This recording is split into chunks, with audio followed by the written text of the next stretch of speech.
I was delighted to be asked to become a trustee of Rising Tide because it gave me opportunity to bring two interests of mine together.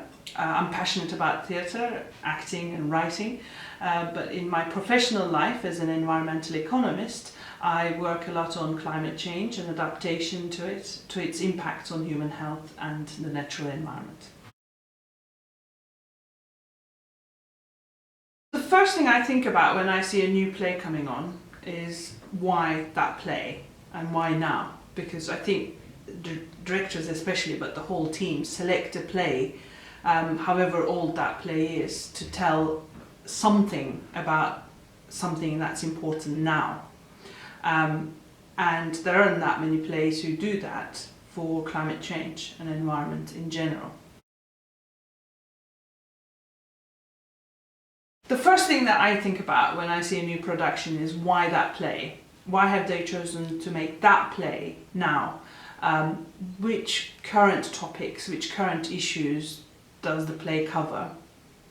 And which ones they want to talk about, which ones they want to raise questions about. In fact, it's better if they don't tell us their answers, but the play asks lots of questions and leaves me wondering what the answers might be.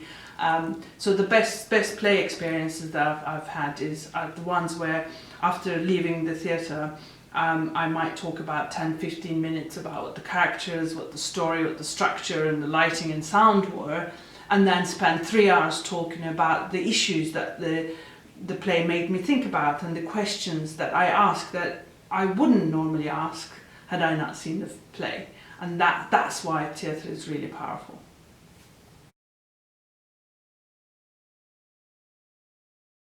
I'm a member of the Adaptation Subcommittee of Climate Change Committee. It's an independent organisation set up by the Climate Change Act in the UK. It provides evidence for climate change policy and it scrutinises government's progress.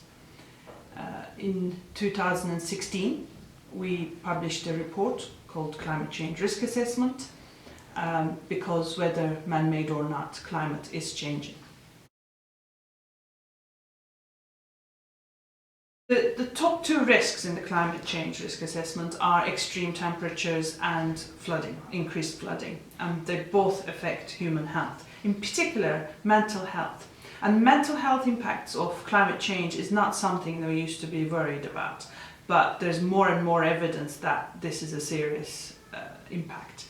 And that's why arts, in particular theatre, could be very helpful.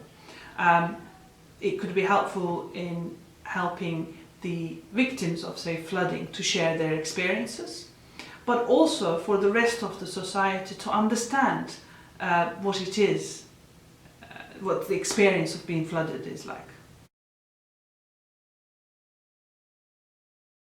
So the remaining risks are about issues like water availability.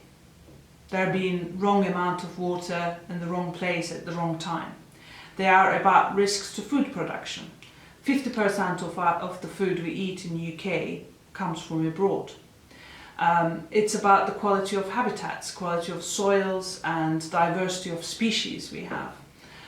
It's about new diseases. We can't even predict them at the moment.